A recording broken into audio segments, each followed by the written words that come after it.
I think the Terrence Howard situation is really interesting because I feel like I'm more disappointed in sort of the general reaction or people's reactions to what Terrence Howard is saying, more so than the actual content of what Howard is saying.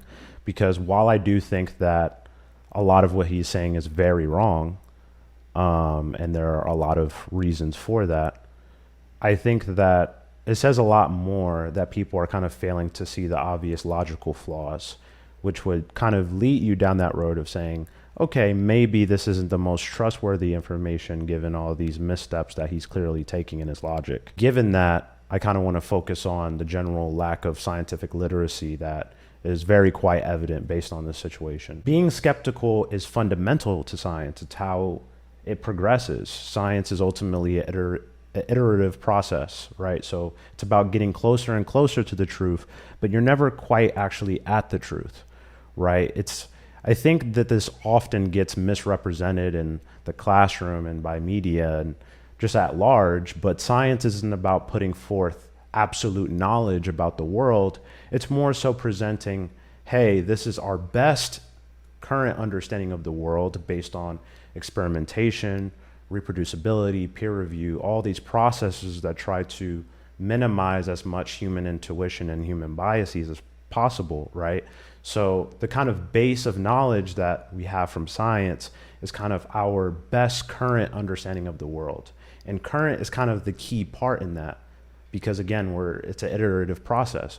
So being skeptical is inherently good, but you have to balance that skepticism with open-mindedness. Being not quick to believe any alternative opinion or alternative theory, right? You have to be scrutinizing not just of the conventional beliefs, you also have to be just as scrutinizing to alternative beliefs and alternative opinions and scrutinizing of your own beliefs.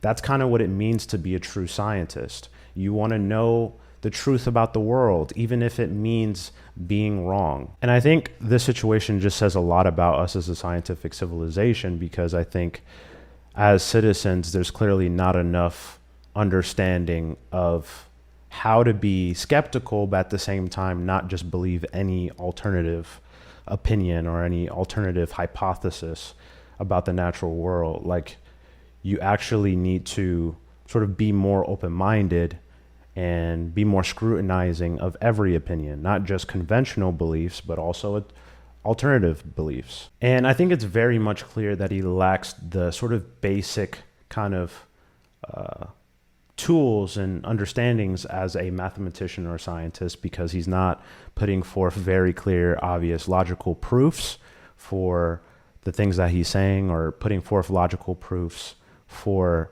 why the current understanding is incorrect. Why hasn't your stuff been thoroughly peer reviewed? Why aren't you having a lot of vocal supporters?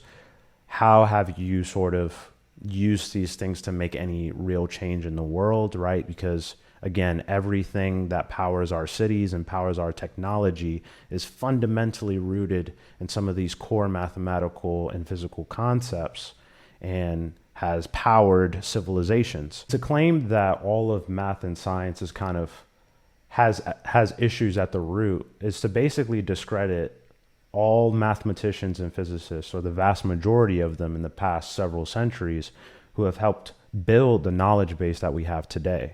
So that's a really sort of bold sort of thing to just throw out there, given how unlikely it is to be true. It should be a huge red flag that this guy is kind of putting out there basically ideas that are only his own, not referencing big thinkers of the past or relying on ideas of people of the past, and instead is going to say that all of math and physics is just bad at the root. Rarely do revolutionary scientific ideas just sort of tear down everything we know about math and science.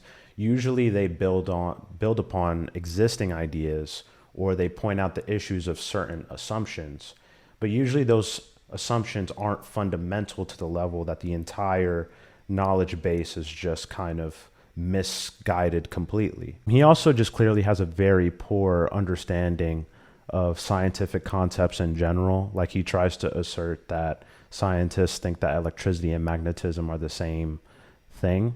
No, we understand that they're intertwined as concepts and that they have an intimate relationship, clearly, given the electromagnetic force and our understanding of that.